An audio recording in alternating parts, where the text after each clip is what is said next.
became an enormous New York Times bestseller in hardcover, and were you surprised? I was. I knew it would sell a certain amount. I have a kind of a core following, but we sold 360,000 hardcover, which is a big number. And that's what they told me, and I'm real happy. Now the soft cover is doing well. It's back on the chart too, or whatever they call it, the list. Yeah, coming up Sunday, June. That's what it is. Yeah, June 10th. Yeah. Brain Droppings in paperback, which I have here in my hand. It's actually not like a little cheesy paperback, it's like a trade paper. Trade paper, because you can buy two of them, you can trade one. Yeah. That's why they call it that. Now, as Mr. Collin points out, first of all, welcome to the program. Thank you. It's good to be in the bunker with maladjusted people. As Mr. Collin points out on page 79 of this book, it is not a bestseller. It's a good seller. It's a well seller. Yeah. But a good seller will do. But there can only be one bestseller. Yeah. So they say it's a list of bestsellers. It's not. It's a list of increasingly better sellers.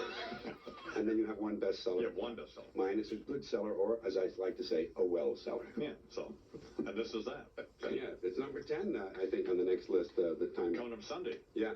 So it's not even out. It's just been published. So. Yeah. So we haven't really started, bothering people about it. Today is the first day of really bothering people about it.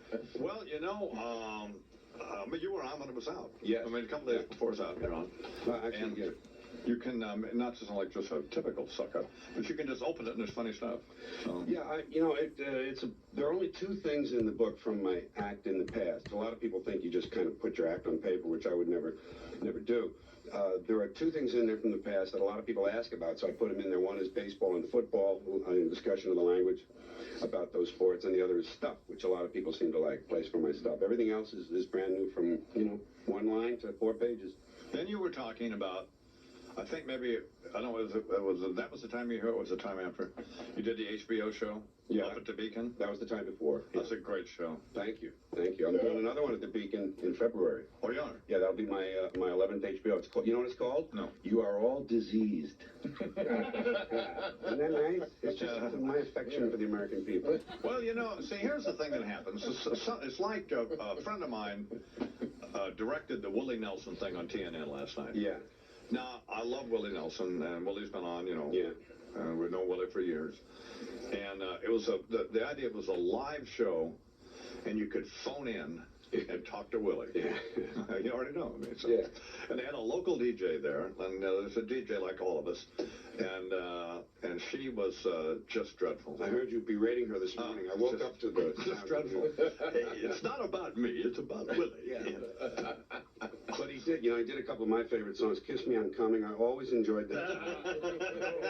No. And Your Love Ran Down My Leg and Now You're Gone. Wonderful stuff. But I'm a romantic. Yeah. I can't help it. So, anyway, my point was, I promoted this thing all yesterday morning. Yeah. And it was just, Willie's Willie, Yeah. but it's dreadful. Now you're ashamed of what you did yesterday. A little bit. Yeah. But that was not the case with your show. And Lou and I were talking about that. It was great. From walking in where you were out in the street. Out in Amsterdam. It was great. It was a great show. And it just... you got progressively angrier as you went. It was just great. And the thing you do at the end, I'm telling you. Yeah, thank you. I'm, of course, very proud of my HBOs. That's sort of the centerpiece of my career. Yeah. I turned into a comic who works in theaters and concert halls all year round and saves up enough stuff in 2 years' time to do an HBO. So, as I said, number 11 is coming down the line in February. Now, you've told me this a couple of times. Mm-hmm. And we've been through it, and I was reading your bio this morning. I thought, well, that's interesting stuff. But I had forgotten that, and I know you told me. Mm-hmm. But take me from the time at the radio station in L.A. Yeah. Then you start doing the TV thing, and then you got fired at some station or some hotel in Vegas. Well, so talk about up to that point and know what happened after that. Well, I had my life. I always kind of lived a two-tiered life in terms of my show business dreams. I was a kid who wanted to be like Danny Kaye. So I had this dream of getting into the movies and being like a Danny Kaye. Later on, it became a Jack Lemmon type comic actor. Yeah. And I thought radio would get me to comedy and comedy would get me to the movies. Like, as a lot of comedians today still want to use comedy as a stepping stone.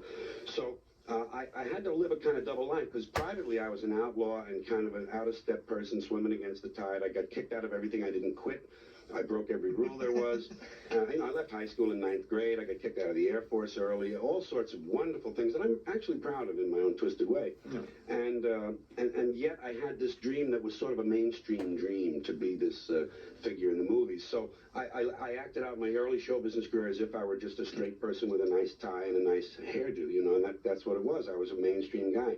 Underneath it was this other kind of coffee house folk comedian who was rebellious and liked to say things that bothered people.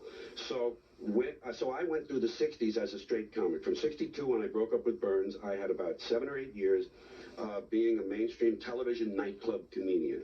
But things inside me were changing, and the country was changing. It was during those years you came up with, like, the Wonderful Wino. Wonderful Wino. Okay, the Wacky Weatherman. The Indian Sergeant, Al Sleep, the Hippy Dippy Weatherman. Right. All of those media-oriented little spoofs and parodies that I did. And I finally realized... They were funny and were very influential with young comics and lots of people in radio, by the way. And I'm proud of them. You know, I don't obviously disclaim anything I ever did. I love those things. But it was only superficial stuff. And I finally got so dissatisfied with the audiences. You see, what was happening is the hippie counterculture movement was building in the 60s. And I was from that mindset anyway. And here I was in mainstream America feeling like these disaffected youth felt, having my complaints to make. I was entertaining their parents. I was 30, the kids were 20, their parents were 40. I was right in the middle. So I finally decided to do what was truer to myself, which was act a more personal kind of comedy and get things out of my gut. And that's when I went through those changes. Thanks also to some wonderful mescaline and some interesting acid. Yeah. By the way, there was nothing wrong with the brown acid at Woodstock. I had it. It was fine. Yeah, you're fine. Yes. The first, as the woman said last night with Willie Nelson, it was not about me. But that's right. The first radio station where I worked was at KUTY in Palmdale, California. And a guy, which was my first experience, unfortunately, with acid, was again a guy who was a program director, had been in one of these experimental programs in Toronto where they administered humongous doses of it, and he brought some down with him, and we would sit there and track music from Big Pink, on a little AM radio station, and in those days there was like 10 seconds of nothing between cuts, Right. So it did influence the way we thought about stuff. Sure. Well, so at that point, then where did you begin to do this act? Was it Vegas or what? No, I had. I got fired from Las Vegas. I got suspended. That was really an unnecessary interruption, wasn't it? I mean, it's an idiotic, unnecessary, totally self-absorbed, gratuitous, stupid, unfunny interruption about George nothing. Carlin continues. Let's do it that way. George Carlin continues. Asswipe will be quiet. Well said. Like a man who knows himself. Asswipe will shut up. So anyway, I had gotten suspended in Las Vegas 1 year for saying the word ass. Right. Speaking of asswipe. Right. For saying ass, I was suspended by the Hughes Corporation. The following year, I said the word for defecation. Yes. And they fired me for that. That was a firing. That was the Flamingo Hotel, right? No, this was the Frontier. Oh, the Frontier, you had okay. The correct first letter. That was always good for points. Okay. So, so I got fired, and that just broke it for me. That's when I said, okay, they're trying to tell me something. And I had 3 incidents, thanks to the acid. I had 3 incidents that year. I was at the Copacabana. Well, but you got fired in Vegas. Yes. For saying the S word. Yes. But wasn't this the same place where, like, Don Rickles and all those guys and Buddy Hackett? Well, that was part of what I said. I would say, I don't say S. This is so juvenile to have to talk this way. Everybody knows the word. We're conveying the meaning. Yeah. They know the meaning. They're picturing a pile of it, but we can't say the actual word. Understand. Okay. Buddy, I said to them this. I said, Buddy Hackett says S. Red Fox says S. I don't do that. I don't say S. I'll smoke a little of it, but I don't say it. And I got fired for that. And in a town where they play craps, which is a nice, odd conjunction. So that's what turned it for me. That's when I said, okay, they're trying to tell me what to do here, and that's great because it gave me a full head of steam. I just went out to the clubs, not real clubs. I went to the coffee houses, found out I could fill them up. And it took me 2 years to go through this transition. It was happening slowly. When I got fired at Vegas, I was already looking different. There were a few different. I was doing things about the Vietnam War and the act. So there was a little change already happening. But that's kind of how it worked. And we, those of us who even were fans of yours then, particularly radio guys, thought, Well, I don't know if I thought this, but I know, I don't even know if it was a consensus. But people did think you'd gone crazy. He's flipped out. The Carson show canceled me. They canceled me. I went over there in a tie-dye shirt, and I was loaded. I was just loaded to do my pre-interview thing. And I gave them a funny written note, which was scrawled in, like, with my left hand. It said I was going back to the colleges because of the, the need for laboratory equipment. And they just thought, they said, let's just ease them on out. And I didn't go back for a year and a half until they were satisfied that what I was doing was authentic, that my change was real and that it had some quality to it.